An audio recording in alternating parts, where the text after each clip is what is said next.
Hello guys, welcome to Bigg Boss world. నేను మీ Sandeep.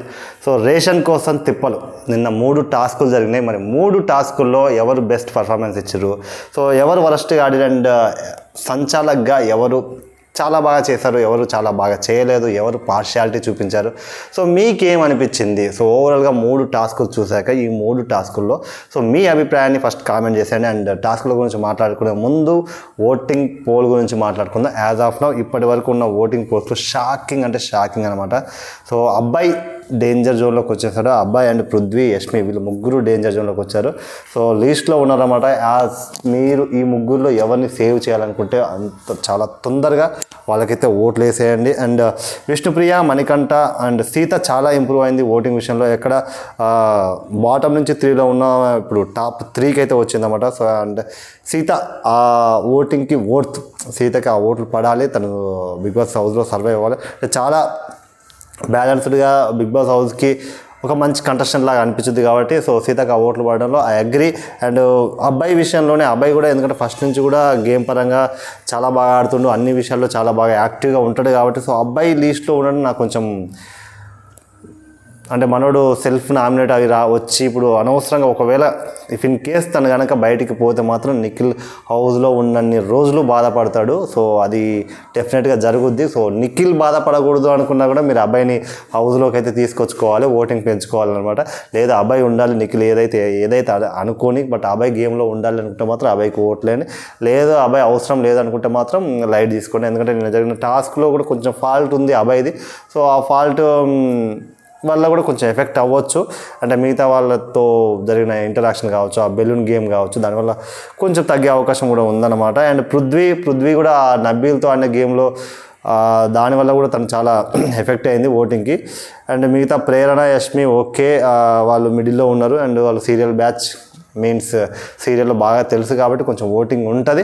And Yashmi okay, voice raise చేస్తుంది, కొంచెం ముందుకు వస్తుంది. అండ్ ప్రేరణ కూడా మ్యాక్సిమం ట్రై చేస్తుంది.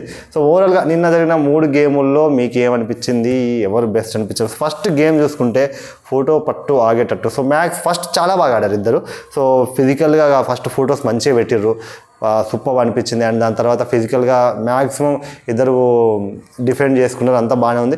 ఎప్పుడైతే ఫిజికల్గా టచ్ చేయకుండా డిఫెండ్ మాత్రమే చేసుకోవాలి, ఫోటోలు తీయాలన్నప్పుడు మాత్రం సో పృథ్వీ ఆ గేమ్ని దాన్ని కరెక్ట్గా ఆడలేకపోయాడు. సీత సంచాలకుగా చాలా బాగా చేసింది. సో అంటే పాజ్ చేయడము, మళ్ళీ గేమ్ని స్టార్ట్ చేయడము, అండ్ తను అంటే వాళ్ళ టీం ఓడిపోద్ది అని అనుకున్నప్పటికీ కూడా తను డిసిషన్ తీసుకొని ఆ పృథ్వీని డిస్క్వాలిఫై చేయడము. సో సంచాలకుగా మంచి డిసిషన్ అయితే తీసుకుంది. అండ్ అంటే అఫ్కోర్స్ బయట ఉన్న వాళ్ళు ప్రెజర్ పెట్టారు డిస్క్వాలిఫై చేయాలని. సో అన్నప్పటికీ కూడా అదే సంచాలకుగా ఫైనల్ డిసిషన్ తను కాబట్టి సో తను తీసుకుంది. అండ్ మనోడు కూడా పృథ్వీ కూడా చాలా ఎక్కువ ప్రతిసారి ఫిజికల్ అయిపోతూ ఫిజికల్ చేస్తూ ఉండు కాబట్టి అది కూడా అంత కరెక్ట్ కాదనమాట. అంటే ఫస్ట్ నుంచి కూడా చెప్తూ ఉన్నాం పృథ్వీ ఎంతసేపు ఫిజికల్ అవుతాడు అంటే గేమ్ రూల్ అంటే చెప్పిన రూల్ కన్నా బాడీని బ్యాలెన్స్ చేసుకోలేడు అనమాట తను. సో అగ్రెసివ్ అయిపోతూ ఉంటాడు, అది కొంచెం తగ్గించుకుంటే బాగుంటుంది. అండ్ ఇంకా హౌస్ విషయానికి వస్తే హౌస్లో లవ్ స్టోరీలు, లవ్ ట్రాక్లు, పత్యాపారాలు బాగానే జరుగుతున్నాయి. మీన్స్ సీతని నిఖిల్ ఫ్లడ్ చేయడము, అండ్ సోనియా పృథ్వీని అడగడము, యష్మి ఏదో శారీ కట్టుకుంది అందులో బాగుందని చెప్పావంట, సో ఇట్లనే రెడీ అవుతా. సో ఇట్లాంటివి కొన్ని జరుగుతున్నాయి. బట్ చూద్దాం అది ఏ రేంజ్కి వెళ్ళొద్ది ఏంటనేది. ఇంకా మణికంఠ విషయానికి వస్తే మాత్రం మణికంఠ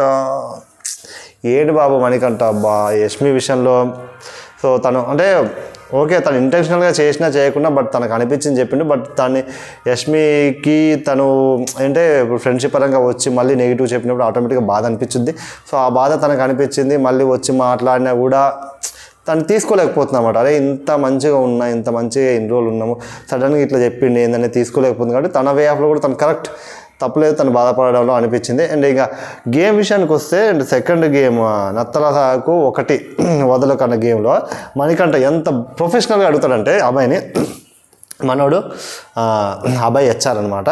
సో మనోడు ఎంప్లాయ్ అనమాట. సో ఇప్పుడు హెచ్ఆర్ని అడుగుతుండు. సో ఆదిత్య గారిని అండ్ ప్రేరణ గారిని తీసుకోవడానికి రీజన్ ఏంటి? అంత పొటెన్షియల్ వాళ్ళకే ఉందా? They only can do it, మేము చేయలేమా?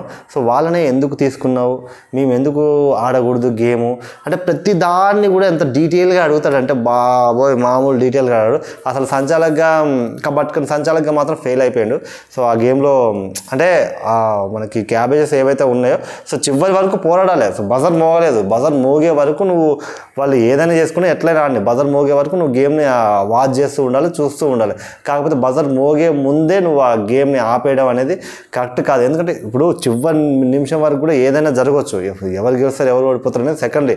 ముందే గేమ్ డిసైడ్ అయినప్పుడు కూడా చివరి వరకు పోరాడడం అనేది చాలా ఇంపార్టెంట్. బట్ ప్రేరణకి లాస్ట్ ఎండింగ్లో ఆమె స్టాప్ చేయడం అనేది కరెక్ట్ కాదు. అంటే గేమ్ రూల్ పరంగా సో ప్రతిదీ చాలా క్లియర్గా అర్థం చేసుకుంటాడు. బట్ కాకపోతే ఈ గేమ్లో ఈ రూల్స్ మాత్రం అంత క్లియర్గా అర్థం చేసుకోలేదు. సో నేనేమంటానంటే ఏదైనా ఫస్ట్ ఒక గేమ్ ఒకటి స్టార్ట్ అయినప్పుడు బిగ్ బాస్ ఒక రూల్ బుక్ ఇచ్చినప్పుడు సో ఫస్ట్ ఆ రూల్ బుక్ని క్లియర్గా చదవాలి, రూల్ బుక్ని ఒకసారి క్లియర్గా అందరికీ ఎక్స్ప్లెయిన్ చేయాలి. సో ఇవి రూల్స్ మనం పాటించాల్సిన సిచ్యువేషన్ ఇది.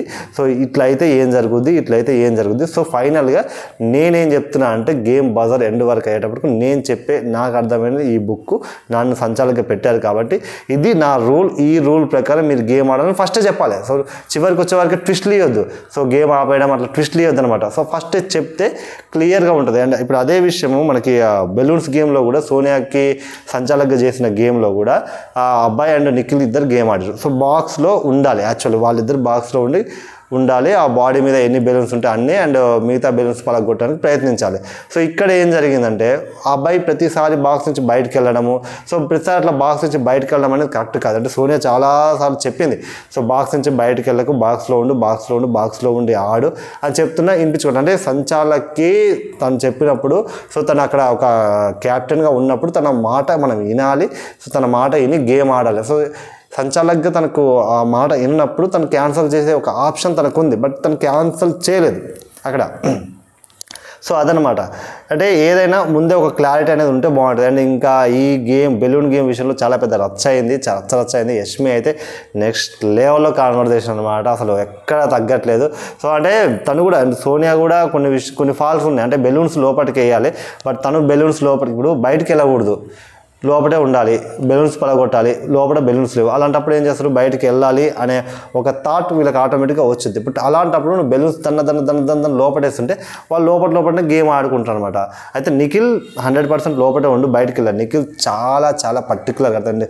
ఆ నత్తరక సాగు గేమ్లో కూడా నిఖిల్ సూపర్బ్ ఎఫర్ట్ పెట్టింది. అండ్ మిగతా వాళ్ళు కూడా 100% ఎఫర్ట్ ఇచ్చారు. బట్ నిఖిల్ చాలా స్పీడ్గా ఆడిండు అనమాట. ఆదిత్య ఓం కూడా ఆడిండు, బట్ కాకపోతే ఏజ్ ఎంతనే ఉంటుంది కాబట్టి కొంచెం ఆయాసం అదే వస్తుంది. సో అది కొంచెం ఎవరు ఏం చేయలేరు. సో అప్పటికి చాలా ఎఫర్ట్ పెట్టాడు. అండ్ ప్రేరణ కూడా చాలా బాగా ఎఫర్ట్ పెట్టింది. సోనియా సూపర్గా ఆడింది. సో ఓవరాల్ 100% అందరూ ఎఫర్ట్ ఇచ్చాడు దాంట్లో. బెలూన్ గేమ్స్ అన్నీ ఎఫర్ట్ బాగానే ఇస్తుంది. బట్ కాకపోతే ఏంటంటే రూల్స్ ఏవైతే ఉన్నాయో సో ఆ రూల్స్ని ఎగ్జాక్ట్గా వాళ్ళు క్లియర్గా అర్థం చేసుకొని ఫాలో అవ్వలేకపోతున్నారు అనేది అనమాట మెయిన్ రీజన్. సో అదొకటి క్లియర్గా అర్థం చేసుకుని ఫాలో అయితే బాగుంటుంది. అండ్ ఇంకా అబ్బాయికి సోనియాకి అంటే ఆ గేమ్ ఏదైతే ఉందో బుక్ గేమ్లో ఏదో చిన్న ఇష్యూ అయిందంటే అది లైవ్ చూస్తే అర్థమవుద్ది అన్నమాట. సో అంటే వేరే విష్ణుప్రియ ఇంకెవరో అంటే ఓకే, కానీ సోనియా నన్ను అంటే ఎట్లా అంటే నన్ను ఇన్ని రోజుల నుంచి చూసి నన్ను అర్థం చేసుకోలేదన్న ఫీల్లో మనోడు ఫీల్ అయిపోయాడు. అండ్ దాని తర్వాత ఆ గేమ్ ఓడిపోయాక నిఖిల్ పృథ్వీకి కూడా అంటే గేమ్ ఏముందిరా ఇది కాకపోతే ఇంకోటి గెలుస్తాం, జస్ట్ గేమ్ ఒక స్పోర్టివ్గా తీసుకోవాలి, ఆడినామా 100% మన ఎఫర్ట్ మనం పెట్టినామా, సో విన్నర్ లూజ్ అనేది తర్వాత విషయం, మన 100% మనం ఇచ్చినామా లేదా, నెక్స్ట్ గేమ్ ఉంటుంది తర్వాత గేమ్ చేసుకోవచ్చు. అంటే చాలా బాగా అంటే మనుషులను ఓదార్చడంలో నిఖిల్ చాలా ఫస్ట్ ఉంటాడు అన్నమాట. సో ఆ క్వాలిటీ మొత్తం చాలా బాగుంది, నిఖిల్లో బాగా నచ్చింది ఆ క్వాలిటీ. సో ఓవరాల్గా 3 గేమ్లు సో 3 బాగున్నాయి. 3 సంచాలకులు అందరూ 100% కాదు, 100% ఫెయిల్యూర్ కూడా కాదు, సో యావరేజ్గా చేశారు. సో ఫస్ట్ అదే చెప్తున్నా, క్లియర్గా రూల్స్ పెట్టండి, రూల్స్ పాటించండి. అప్పుడు మనం సంచాలక అనే వాళ్ళు గట్టిగా వాయిస్ రైజ్ చేయడానికి ఉంటుంది. ఇప్పుడు యష్మి మాట్లాడుతున్నా, మిగతా వాళ్ళు మాట్లాడుతున్నా, సోనియాకి అంత స్కోప్ లేదు ఇప్పుడు, అంటే అంత గట్టిగా మాట్లాడే స్కోప్ లేదన్నమాట. సో అది ఫస్ట్ క్లారిటీ ఉండాలి. అంటే మణికంఠ చెప్తారు క్లారిటీ ఆఫ్ థాట్ ఉండాలన్నమాట. సో అది. సో ఇక ఓటింగ్ విషయానికి వస్తే మాత్రం డేంజర్ జోన్లో అభయ్, పృథ్వీ అండ్ యష్మి, ప్రేరణ నలుగురు బాటంలో ఉన్నారు అండ్ మిగతా నలుగురు టాప్లో ఉన్నారు. సో మీరు ఎవరిని సేవ్ చేయాలనుకుంటున్నారో చాలా స్పీడ్గా సేవ్ చేయండి. ఇఫ్ ఇన్ కేసు అభయ్ వెళ్ళిపోతే మాత్రం నిఖిల్ బిగ్ బాస్ ఉన్న రోజులు గిల్టీ ఫీల్ అవుతాడు. ఎందుకంటే సెల్ఫ్ నామినేట్ చేసుకుండు కాబట్టి కొంచెం చూసుకోండి మరి, నిఖిల్ ఫ్యాన్స్ కొంచెం చూసుకోండి. నిఖిల్ బాధపడకూడదు అంటే అభయ్ ఉండాలి మరి. సో అది సంగతి. మరి ఎవరిని పంపిద్దాం అనుకుంటున్నారో పంపించేసేయండి, ఎవరిని ఉంచాలనుకుంటున్నారో ఉంచేసేయండి. సో లాస్ట్ వీక్ ఎలిమినేషన్లో ట్విస్ట్ అయితే ఇయ్యారు, ఈసారి ఓటింగ్ ప్రకారం ఇస్తారు. అండ్ దీని తర్వాత మనకి వైల్డ్ కార్డ్ ఎంట్రీస్ ఉన్నాయి, ట్విస్ట్స్ ఉన్నాయి. సో వైల్డ్ కార్డ్ ఎంట్రీస్ ఎవరు అనేది త్వరలో అప్డేట్ వస్తుంది, అప్డేట్ చెప్తా. So keep watching on my channel and మళ్ళీ కలుద్దాం. వీడియో వచ్చితే like, share, comment and subscribe చేసుకుని మాత్రం మర్చిపోకండి. Thank you for watching. Take care, bye bye. Next చూద్దాం మళ్ళీ.